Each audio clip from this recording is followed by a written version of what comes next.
Hey friends, it's me, your girl Kristen Denise, also known as KD, here with the actual day 27 of Black History Month for day 27. It is late. It is currently 10:44 p.m. Eastern Standard Time as I sit here in Detroit, Michigan. I just got in from church not too long ago, so your girl is tired. It might look a little rough because they had me weeping in the house of the Lord. So, and I didn't use my setting spray today. So if I'm, whatever. Grace. Grace upon grace. Thank you. But I'm excited. It's day 27. It's only one more day left of Black History Month. But let me tell you something. Black history keep on keeping, and I'm going to keep on sharing. Hello? All right. Okay. And I'm very excited about continuing this series and continuing to share about Black people, Black organizations, Black leaders, past and present, old and new, introducing you to some people and giving you more information about people we've already known about, because I believe Black history is of critical importance to self-care for Black people. And I have another video I did on that, and I'll share it maybe tomorrow, maybe this weekend, of why I think it's so important to teach on Black history and to educate about Black people as an act of self-care, as a part of making sure we take care of ourselves on every level. Because there are many connections there for me that deeply matter, and that is what's motivating me in this project and in this process. But I'm going to jump right into our day 27 person. And this is also the power of HBCUs. I shared when I talked about HBCUs that I graduated from an HBCU. I attended Florida A&M University. Now, I originally attended right out of high school back in 1999, but I did not graduate until 2019 because life started life and stuff started happening, and I ended up just leaving Tallahassee without a degree. But in 2019, I went back and I finished, and I graduated in December of 2019 and got my bachelor's degree from the institution that I started at, Florida A&M University. But one of the cool things I talked about and I absolutely loved about attending an HBCU is that most of my classes, if not all, were done through the lens and the foundation of the contributions of Black people to whatever the field was. And in one of the classes I took, I actually don't even remember what the official class was anymore, but we learned about this gentleman that I'm going to tell you about right here. And it's somebody we all should know more about, but we typically don't. And that was the power of attending an HBCU, is that my professors were deep into Black history and culture. They were deep into understanding the contributions of Black people in America and beyond. And it gave me a greater foundation and a greater understanding of the contributions of Black people, a greater pride and respect in our legacy and our history, which honestly has impacted the entirety of my life and how I show up in spaces. I never feel like I am lacking as a Black woman because I understand the legacy of Black people. And this gentleman I'm going to talk about is a part of the legacy. Now, there's some things I'm going to share that might ruffle some people's feathers a little bit. But I'm going to tell you to hold it, because nobody is perfect, including you and me. And all of our contributions also are present, and we do amazing things, but we also all have flaws at the same time. So let's not be upset that our leaders have been flawed or they've done things that maybe we would not have done. Because in many instances, they've also made progress that we have not made. Just to be quite clear. So, now, without further ado, I'm going to get into it. I'm going to talk to you about Charles Banks. He was born in 1873 during the period of Reconstruction in Mississippi, and he transitioned in 1923. But in that short period of time, in that short bit of life, he was able to get a lot done. So he was the economic powerhouse of what was known as the Tuskegee Machine. He was a Black businessman, a banker, and a community leader in Mississippi who played a key role in what was called Booker T. Washington's Tuskegee Machine, which was a network of Black leaders who promoted economic empowerment, self-sufficiency, and industrial education for African Americans. He operated out of Clarksdale, Mississippi, and he was one of the wealthiest Black men in the South during the early 20th century. He used his influence to help build Black businesses, Black schools, provide jobs, and uplift his community in the face of Jim Crow segregation. And although he didn't receive national recognition like Booker T. Washington or W.E.B. Du Bois, Banks was a critical figure in the movement for Black economic independence. He honestly felt that economic power was the key to Black liberation. So, again, he was born during the period of Reconstruction in Mississippi, and at a time when Black people were fighting to establish both economic and political power. He attended local schools, but at the time did not have any access to higher education due to segregation. And despite the fact he still became one of the most influential Black businessmen in the South, his early life helped to shape his belief that Black people needed to control their own economic destiny. Some of his key contributions to Black economic empowerment included, again, him being a leader in Booker T. Washington's Tuskegee Machine. That network of Black leaders was across the country, and they helped to advance Black education, business, and economic self-sufficiency. And this was known overall as the Tuskegee Machine. He was Washington's key person in the state of Mississippi, and he organized Black businesses, banks, and schools to help Black people get financial independence. He followed Washington's philosophy that Black self-help and economic growth over direct political protest was the path forward. And he proved that economic power could absolutely be a weapon against racial oppression. He was a founder of one of the first Black-owned banks in Mississippi. And he did that in 1904, and it was the Bank of Mound Bayou.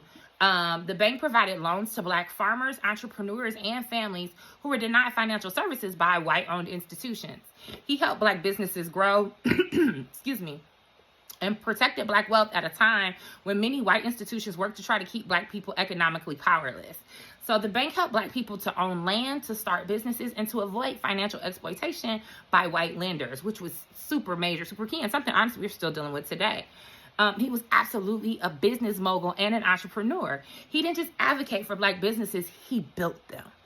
He owned multiple cotton gins, which allowed Black farmers to process and sell their cotton without having to rely on white-owned businesses. He invested in real estate and helped Black families buy homes and built generational wealth. He created a cooperative economics model where Black farmers and workers pooled their resources to support one another to help reduce costs and gain even greater financial independence. He proved that Black people could succeed in business even under the Jim Crow laws that were happening during the South at that time. He was also a political and a civil rights strategist. Unlike W.E.B. Du Bois and the NAACP, he believed that negotiating with white business leaders rather than fighting them directly would help to fight segregation. He built alliances with wealthy white investors, securing financial backing for Black businesses and schools, which was challenging at the time. He worked within the system to get resources for Black communities rather than confronting Jim Crow laws head on. This made him controversial. Many activists felt he was too accommodating to the white power structure, but his approach did honestly help Black businesses and communities grow, even under extreme racism.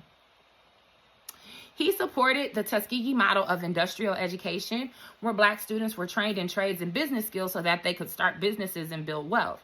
He helped to fund and build schools in Mississippi, ensuring that Black children had access to quality education, and his schools emphasized self-reliance, Black economic power, and entrepreneurship, things that we definitely need in the community today, and we absolutely needed back then. He believed that education was the key to Black financial independence. He really wasn't wrong, y'all. Now, obviously, he faced a lot of challenges and a lot of criticism because, one, he was accused of being too close to white power structures. Because he was willing to work with white business leaders and politicians, some Black activists, especially those in the NAACP at the time, saw him as too accommodating to white supremacy. Unlike Du Bois and the NAACP, he just refused to fight segregation directly. He believed that economic power would just lend itself to racial equality. He ignored the critics, and he kept focusing on empowering Black people economically. That was just his push. Unfortunately, he faced the collapse of the Bank of Mound Bayou because other financial institutions had to struggle against the racist banking system. So during the panic of 1907, his financial empire took a really huge hit, and many, many Black businesses suffered as a result of the financial crisis, not just the Mound Bayou Bank. And white banks and investors at that point kind of refused to continue to support struggling Black businesses, making recovery at that time very difficult. He kept fighting to rebuild Black wealth, though, and even continued to fight against the systemic racism that was trying to destroy it. Even after facing huge financial losses, he continued advocating for Black businesses and education. He remained a leader in the Booker T. Washington movement until Washington's death in 1915, and he transitioned in 1923, but his work continued to lay a foundation for Black economic empowerment in Mississippi and honestly beyond. His model of Black self-reliance and cooperative economics influenced later Black business movements, including the Nation of Islam's economic programs, the civil rights movements focused on Black businesses, and modern-day Black cooperative economics and entrepreneurship. He believed absolutely that economic power equaled political power, And we could apply this today by making sure we support Black-owned businesses and banks and invest in Black financial literacy and economic empowerment to continue to help our people build wealth. He absolutely believed that Black businesses must work together. He 100% believed in cooperative economics, which is also a Kwanzaa principle, if you didn't know, where Black businesses made it a point to support one another. We need to encourage Black businesses and entrepreneurs to build networks and partnerships with one another, and we need to support business incubators and funding programs that help specifically Black startups. And you don't have to be Black to do that. You can be a white person or another background or cultural and still do that if you believe in Black liberation and economic empowerment. Just want to put that out there. He also believed absolutely that education was the key to Black liberation. Y'all know how I feel about education. He saw education, in particular business education, as essential for freedom. We need to push for better access to financial education for Black families and in particular Black children so they can start with a stronger foundation. And we want to make sure we support HBCUs and other Black-led educational initiatives. Again, you didn't have to be a graduate to support the school. Pick a school, send your money.